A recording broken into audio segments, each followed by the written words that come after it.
राशि बेटा, तुम समझती क्यों नहीं? नहीं पापा, आप समझिए मेरी बात को। मैं दादी के बिना अपना जन्मदिन नहीं मनाऊंगी। अरे बेटा समझा करो, होटल में पूरी तैयारी हो गई है तुम्हारे जन्मदिन की, और तुम अभी ये क्या लेके बैठी हो? पापा, होटल में हमारे साथ दादी भी चलेंगी। बेटा, तुम्हारी दादी को चलने में बहुत परेशानी होती है और खाना खाते समय कपड़े भी गंदे कर देती है। बेटा तुम समझो, वहाँ सब मेरे बिजनेस एसोसिएशन के लोग आएंगे, अपने अपने परिवार के साथ, दोस्त रिश्तेदार सब आएंगे। अम्मा का इस तरह सब गंदा करना कैसा लगेगा? पापा, आप दादी की चिंता ना करिए, मैं उन्हें संभाल लूँगी। बस मैं दादी के बिना अपना जन्मदिन नहीं मनाऊंगी। पापा, आप, मम्मी, भैया, भाभी, मैं, हम पांचों उंगलियां जाएं और जिस पंजे ने हमें आज तक संभाले रखा उसे यहीं छोड़ दे। ये तो गलत है ना पापा? बिना पंजे के हम सब उंगलियां किसी काम की नहीं हैं।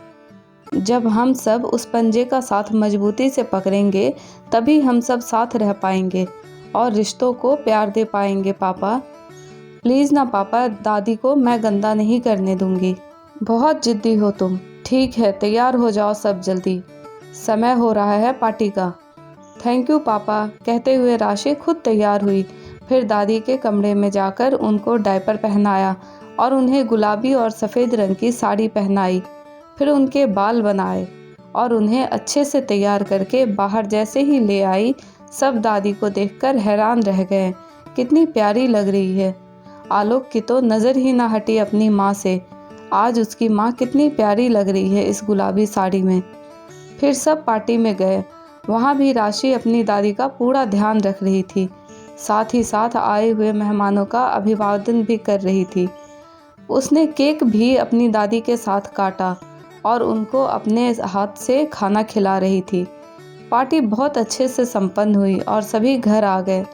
दूसरे दिन पार्टी में आए सिन्हा साहब और उनकी पत्नी आलोक के घर आए और बोले कि भाई आलोक जी, हमें आपकी बेटी हमारे अरुण के लिए बहुत भा गई है। कल जब इसे हम तीनों ने देखा और देखते ही रह गए। जो बच्ची अपनी दादी का इस तरह ध्यान रख सकती है वो तो हमारे घर को स्वर्ग बना देगी। सिन्हा साहब की पत्नी ने अपनी झोली आगे बढ़ा दी और कहा कि हमें बस राशि को अपने घर की बहू बनाने दीजिए। अरुण को भी राशि बहुत पसंद है। आलोक अरुण को बहुत अच्छे से जानता था और वो भी चाहता था कि उसकी बेटी राशि की शादी सिन्हा साहब के बेटे अरुण से हो। उसने कहा कि सिन्हा साहब, मैं भी यही चाहता हूँ कि राशि और अरुण की शादी हो जाए, पर मेरी बेटी राशि अभी महज 20 साल की ही है। इतनी जल्दी मैं उसकी शादी नहीं कर सकता। अभी उसे पढ़ना है, सीए की तैयारी कर रही है वो। आलोक जी, आप रोका कर दीजिए, शादी बाद में कर लेंगे या राशि शादी के बाद पढ़ लेगी। अरुण भी सीए है।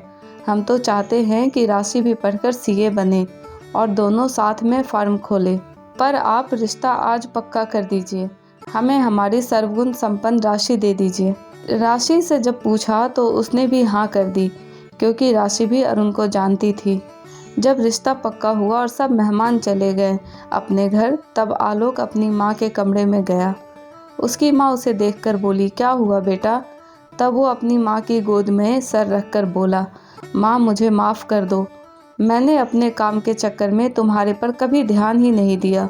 सही कह रही थी राशि, पंजा ही ना होगा तो हम उंगलियां किस काम की? पंजा होगा तभी तो मुट्ठी बनेगी, तभी तो अपनों के प्यार का एहसास होगा ना। माँ, अब से मैं तुम्हारा वैसे ही ध्यान रखूँगा जैसे तुम मेरा बचपन में रखती थी।